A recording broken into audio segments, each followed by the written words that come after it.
أعوذ بالله من الشيطان الرجيم. بسم الله الرحمن الرحيم. الحمد لله والصلاة والسلام على رسول الله. اللهم صل وسلم وبارك عليه وعلى آله وصحبه أجمعين وبعد.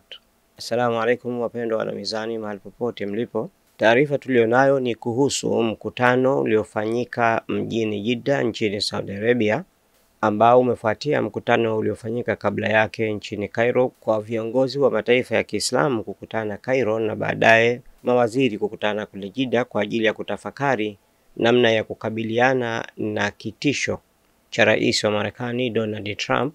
ambapo waliazimia kuwafukuza Wafalastini kwa nguvu kutoka katika ardhi yao ya Gaza na kuipeleka nje ya nchi yao kwa nia ya kuipora ardhi hiyo na kuiyahudisha. Lakini viongozi wa mataifa ya Kiislamu kwa umoja wao wamepinga azimio hilo, na tayari walikutana Misri pale, na baadaye tena wamekutana wiki hii iliyopita, walikutana pale Jeddah Saudi Arabia kujadili namna ya kuweza kukabiliana na tatizo hilo. Lakini muhimu kujadili namna gani wanaweza wakajijenga Gaza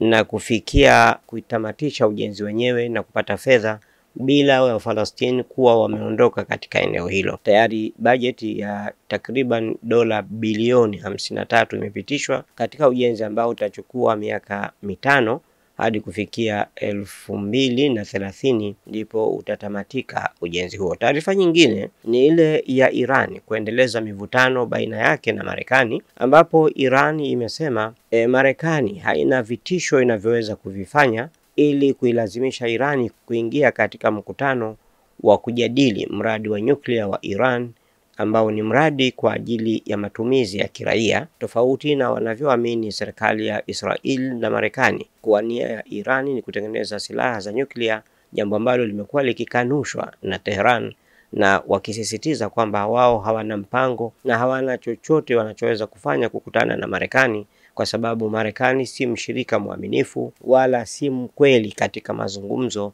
Hata kama wameandikiana mikataba, bado wa Marekani watakuwa bado wanaendeleza khiana yao. Hizi ndio taarifa tulionayo, na tafadhali tuwe pamoja katika taarifa hiyo.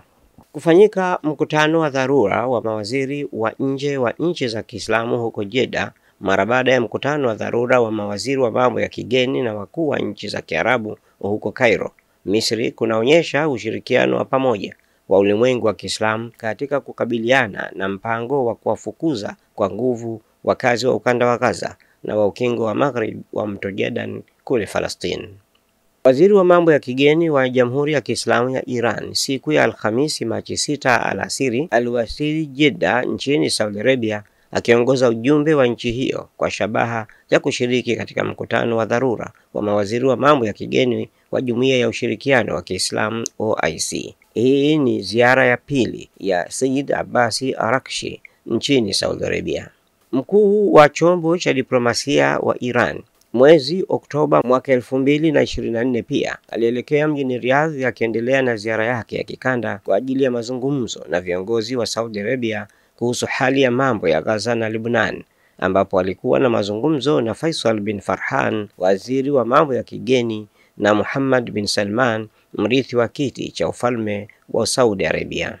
Sambamba na kushiriki katika mkutano wa Jeddah na kutoa hutuba, waziri wa mambo ya kigeni wa Jamhuri ya Kiislamu ya Iran alikutana pia na kuzungumza na Hussein Ibrahim Taha, katibu mkuu wa OIC, na baadhi ya mawaziri wa mambo ya nje wa nchi wanachama wa jumuiya ya OIC. Mkutano wa Jumuiya ya Ushirikiano wa Kiislamu umefanyika ili kutoa msukumo wa kuhamasisha ulimwengu wa Kiislamu kukabiliana barabara na njama zozote za kuwahamisha kwa nguvu wananchi wa Palestina kutoka ukanda wa Gaza, ambazo bila shaka leo hii zimeenea hadi ukingo wa Magharibi wa mto Jordan, huku utawala wa Kizayuni pia ukiliweka katika ajenda yake ya kazi mchakato huu unaongezeka wa kutaka kuhamisha kwa nguvu wakazi wa Kifalastini katika ukingo wa Magharibi wa mto Jordan. Sayyid Araghchi ameanzisha harakati kubwa ili kuratibu na kuleta sauti moja miongoni mwa nchi za Waislamu dhidi ya mpango huu tajwa tangu rais wa Marekani aibue tena mkakati huu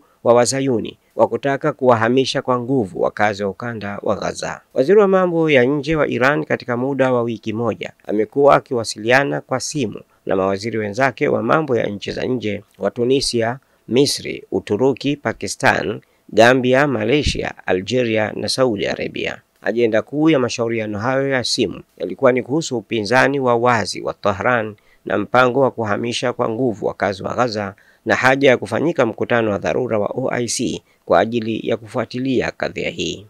Waziri wa mambo ya nje wa Iran pia amesisitiza katika mazungumzo na katibu mkuu wa Umoja wa Mataifa kuhusu dharura wa umma wa Kiislamu kuwa na msimamo wa pamoja ili kusambaratisha na kuzima njama hii hatari ya Marekani na Wazayuni, na kusisitiza kuwa mpango wa kuwafukuza kwa nguvu wa Falastini kutoka Gaza si tu ni jinai kubwa na inayoshabihiana na mauaji ya kimbari, bali una taathira hatari kwa uthabiti na usalama wa eneo na ulimwengu kwa ujumla, na kwamba Jumuiya ya Ushirikiano wa Kiislamu inapasa kuitisha haraka iwezekanavyo mkutano wa dharura wa mawaziri wa mambo ya kigeni wa nchi wanachama wa OIC ili kuchukua uamuzi madhubuti na chanya wa kutetea haki ya wananchi wa Falastini. Kufuatia harakati hizi za kidiplomasia, iliamuliwa kufanyika kikao cha dharura cha jumuiya ya OIC kwa pendekezo la Jamhuri ya Kiislamu ya Iran. Ismail Baghai, msemaji wa Wizara wa Mambo ya Nje ya Iran, siku ya Jumatano Machi 5 iliyopita, alisema kuhusu ajenda ya mkutano wa OIC kwamba madhumuni ya ombi hilo ni kufanyika kikao cha mawaziri wa mambo ya kigeni wa Jumuiya ya Ushirikiano wa Kiislamu na kuitaka Jumuiya ya Ushirikiano wa Kiislamu kutilia maanani swala hili kwa kuwa ndio jumuiya muhimu zaidi katika ulimwengu wa Kiislamu, mkabala wa swala ambalo ndilo kadhia na changamoto kuu inayosibu jamii ya nchi za Kiislamu, na hilo si swala jingine isipokuwa ni indhari kuhusu kuendelea hatari ya maangamizi ya kizazi cha wananchi wa Falastini, hususan huko Gaza, katika ukanda wa Gaza Falastini. Mkutano wa Jeddah umefanyika baada ya mkutano wa dharura wa karibuni viongozi wa Kiarabu huko Misri, ambapo wakuu hao wa Kiarabu wameadili na kushauriana kuhusu matukio ya Falastini na njia ya kutetea na kuwasaidia wananchi wa Falastini dhidi ya mpango wa Trump wa kuwahamisha kwa nguvu wa Falastini kutoka katika ardhi yao. Mpango wa dola bilioni 53 ulioidhinishwa na Jumuiya ya Nchi za Kiarabu, Arab League, utaruhusu takriban Wafalestina milioni 2 wakazi wa Gaza kusalia katika ardhi yao, na ujenzi mpya wa Gaza umetabiriwa kuendelea hadi mwaka 2030 bila ya kuhamishwa jamii ya ukanda huo. Mpango wa Waarabu wa kujenga upya Gaza ni jibu mkabala wa mpango uliopendekezwa na Marekani na Israeli kuhusu Gaza, ambapo kupitia mpango huo ilipangwa kuwa wakazi karibu milioni 2 wafurushwe kutoka ukanda wa Gaza kupitia kivuko cha mpakani cha Karem Abu Salim na kisha kupitia bandari ya Ashdod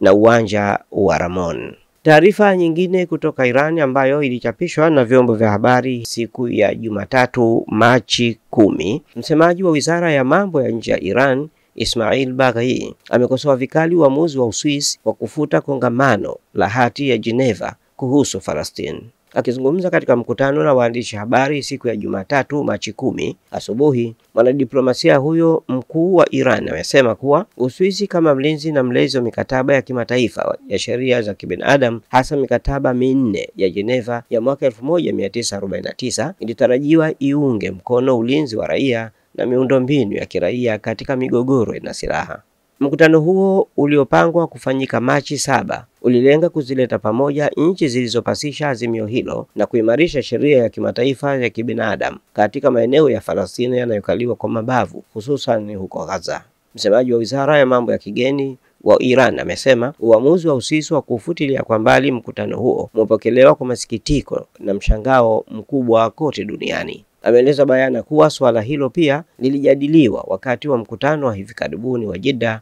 ambapo mawaziri wa mambo ya nje wa Jumuiya ya Ushirikiano wa Kiislamu OIC walielezea kusikitishwa kwa kufutwa mkutano huo. Taarifa nyingine kadhalika inatoka Iran ni ile iliyotolewa jana siku ya Jumatatu Machi 10, ambapo waziri wa mambo ya kigeni wa Iran Abbas Araghchi amesema katu Jamhuri ya Kiislamu haitafanya mazungumzo kuhusu mradi wake wa nishati ya nyuklia chini ya mashinikizo, kwani mazungumzo ni jambo lililo tofauti na utumiaji mabavu na vitisho. Hatutafanya mazungumzo chini ya mashinikizo na vitisho.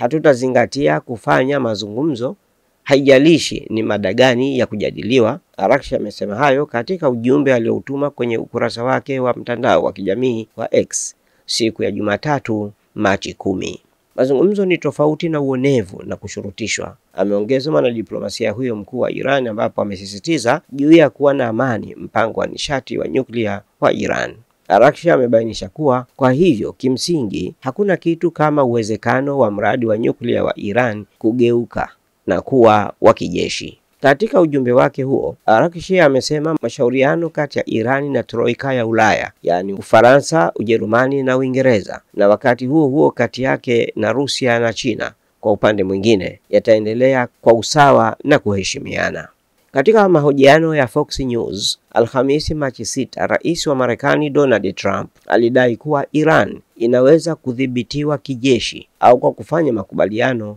kuhusu mpango wa nyuklia wa Tehran. Siku ya Jumamosi Machi 8, kiongozi muadham wa mapinduzi ya Kiislamu Ayatollah Sayyid Ali Khamenei alisema kuwa sisitizo la baadhi ya madola ya uonevu katika kufanya mazungumzo na Iran halilengi kutatua masuala, na kusisitiza kwamba Iran kamwe haitakubali matarajio ya mataifa yanayodhulumu. Itakumbukwa kuwa ni rais wa Marekani Donald Trump katika awamu ya kwanza ya utawala wake ambapo aliuvunja mkataba uliofikiwa kati ya mataifa yenye nguvu duniani na Iran kufuatia mradi wa nyuklia wa Iran kwamba uwe chini ya ukaguzi ili kuweza kujihakikishia kuwa Tehran haina nia ya kutengeneza silaha za nyuklia. Baada ya kuvunja, sasa Trump amerudia tena mara ya pili katika utawala, na sasa ameialika Iran na kupeleka barua kwa kiongozi mkuu wa Iran kwamba anataka mazungumzo na kuingia katika mkataba mwingine mpya, jambo ambalo limepingwa na Iran, na kwamba vitisho vya Marekani kwamba Iran lazima iingie kwenye mazungumzo, la sivyo ikabiliwe kijeshi. Sasa hilo limeitukiza sana Iran, tamko hilo, na kwamba haitofanya mazungumzo hayo chini ya mashinikizo na vitisho vya kijeshi, kwani wao wamejiandaa kuimarisha nguvu zao za ndani ambazo ndizo wanazozitegemea kuliko kutishwa na vitisho vinavyotoka Iran kwa manufaa ya Israel. Haya ndio yanayoendelea kote ulimwenguni katika maeneo ya Waislamu, ikiwa ni chokochoko zinazoanzishwa na Marekani pamoja na Israel ili kuhakikisha kwamba eneo la Mashariki ya Kati, ambalo ni eneo linalodhibitiwa na Waislamu, haliwezi kupata utulivu na amani, ili vita viweze kuendelea, watimize matakwa yao ambayo ni kulinyakua na kulipora taifa la Palestina na kulipoteza katika ramani ya dunia. Hivi ni vita pia vinaendelea. Tusisahau kutumia mwezi mtukufu wa Ramadhani kwa utaratibu wake na kwa fadhila zake zilizomo ndani yake na kwa ukarimu wa Mwenyezi Mungu ndani yake. Dua zetu zinakubaliwa sana ndani yake. Tazama vitu vyote walivyopigania Trump kutaka kufanya vitisho vyake, kashindwa. Alijaribu kutaka kuilazimisha Palestina iwahame, wamekataa na kashindwa. Wamejaribu kutaka kuwalazimisha wa Palestina waweze kuachia mateka, pia wamekataa na wameshindwa na hana la kufanya, bali Marekani imeshindwa na imelazimika kuingia katika makubaliano na mazungumzo na Hamas. Wassalamu alaikum wa rahmatullahi wa barakatuh. Usisahau kulike, kushare, kucomment na kusubscribe Mizani Online TV ili uendelee kupata mfululizo wa vipindi vijavyo.